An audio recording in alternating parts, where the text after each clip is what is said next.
নমস্কার, আমি অরিন্দম রয়েছি আপনাদের সঙ্গে আরও একটি নতুন ভিডিওতে আপনাদের সকলকে জানাই স্বাগত। আজকে কথা বলবো কলকাতার বিতান অধিকারীর স্ত্রী এবং তার সাথে হওয়া সম্প্রতি একটি খুবই দুঃখজনক ঘটনা নিয়ে।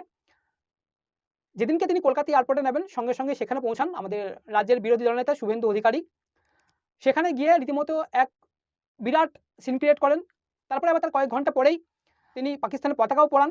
পাকিস্তানের পতাকা পোড়ানোর পরে সেখানেই তিনি রীতিমতো একটুখানি ভুলবশতই হয়তো হিন্দুস্তান মুর্দাবাদ বলে ফেলেন। সেটাও একটি রাজনৈতিক ইস্যু হয়, সেটাও মিটে যায়। মিটে যাওয়ার পরে এই মুহূর্তে সবথেকে রাজ্যের যেটা সবথেকে অসুবিধার বিষয় হচ্ছে হিন্দু মুসলিম ইস্যু। দেখুন, একটা ভেবে দেখুন, আমার বাড়িতে আগুন লাগিয়ে দিয়ে গেল পাশের পাড়ার কোনো মুসলিম। তার মানে এই নয় আমার পাশের বাড়ি যিনি মুসলিম রয়েছেন তিনি আমার শত্রু। কাশ্মীরে যে ঘটনা হয়েছে এখানে একমাত্র শত্রু হচ্ছে আমাদের পাকিস্তান। সেই পাকিস্তানের কথাই ভুলে গিয়ে সমস্ত মুসলিম জাতিকেই এখানে দোষারোপ করার চেষ্টা করা হচ্ছে, যেটা কখনোই উচিত নয়। সেই সময় দেখুন, যা হয়েছে খুবই খারাপ হয়েছে, কিন্তু তত সেন্সিটিভ এরিয়াতে যেখানে পেহেলগাঁওতে এত বড় একটা ঘটনা ঘটে গেল সেই সময় কেন সেখানে সেনাবাহিনীর দেখা পাওয়া যায়নি?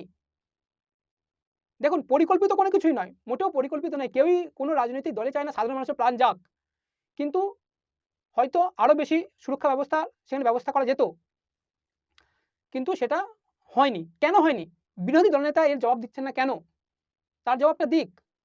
শুধু হিন্দু মুসলিম হিন্দু মুসলিম, হাতের পাঁচটা আঙুল কখনো সমান হতে পারে না। হিন্দুদের মধ্যেও এমন অনেকে রয়েছেন যারা আপনার ক্ষতি চান, মুসলিমদের মধ্যে অনেকে রয়েছেন যারা আপনার ভালো চান। সুতরাং ওই একটা আঙুলকে দেখে সবকটা আঙুলকে কম্পেয়ার করতে গেলে কিন্তু চলবে না। যে সমস্ত রাজনৈতিক দলগুলো এগুলো করার চেষ্টা করছেন তাদের থেকে অবশ্যই দূরে থাকুন। কিছুদিন পরে দেখবেন বিতান অধিকার স্ত্রীকেই কোনো একটি রাজনৈতিক দল তাদের মুখ করতে চাইছে।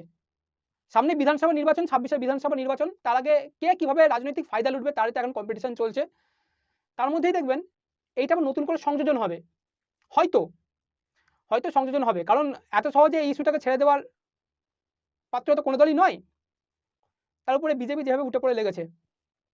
সুতরাং যারা সাধারণ ব্যক্তি রয়েছেন তারা অবশ্যই এই সমস্ত প্ররোচনায় পা দেবেন না।